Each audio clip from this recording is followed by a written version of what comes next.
We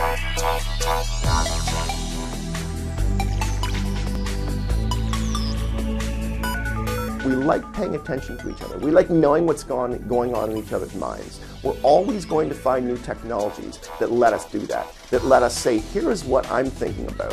What are you thinking about? Can we think about this jointly? Can we come to a new conclusion? And we're always going to gravitate towards tools that reward that type of behavior.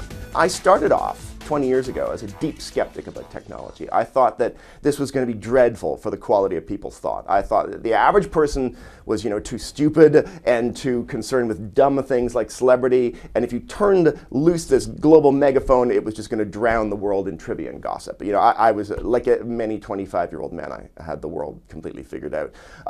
But because I'm a reporter, every time something new came along, whether it was instant messaging or whether that was social networking or that was digital cameras and phones, I would go out and I would just report it. I would talk to dozens and dozens of people and say, what are you doing with these things?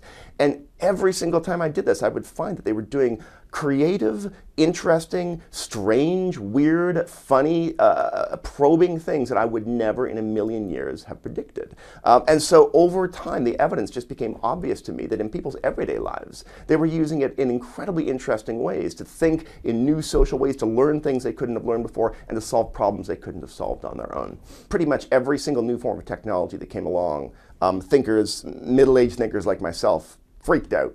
When the Walkman came along, the original Walkman was made with 2 jacks because they were so concerned that they were creating a device that would seal people off from everyone else, that they wanted you to be able to listen to it with someone else, that they were creating a narcissism machine that would destroy society by wrapping us in our cocoons of music. Now, that didn't exactly happen. None of those things really happened. So as much as I think that the new generation is growing up extremely connected, I don't think that we're going to discover 20 years from now that they have become some unrecognizable new species of Homo sapiens.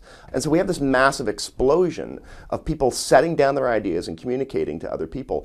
And this has a lot of really interesting effects. It causes a lot more connection of what they call multiples in science. People who didn't know they were interested in the same thing find each other, and they start sort of thinking jointly together. You get a lot more of serendipity, people discovering things that they didn't know that they were interested in.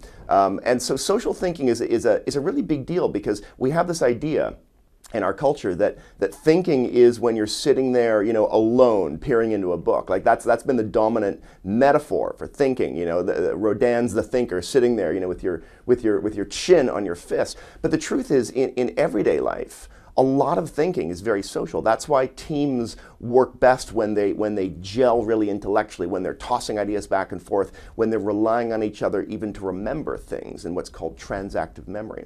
So the fact that we can now connect on so many different and multiple ways to each other has really improved the caliber of everyone's thinking when they're sitting at the computer.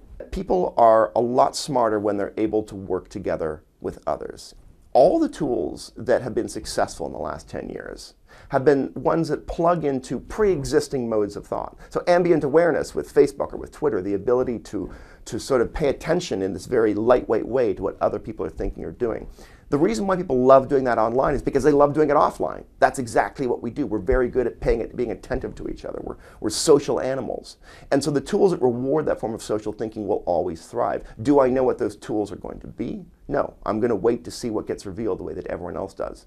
But I can predict that the ones that we gravitate to will be the ones that reward these pre-existing and rich forms of offline thought.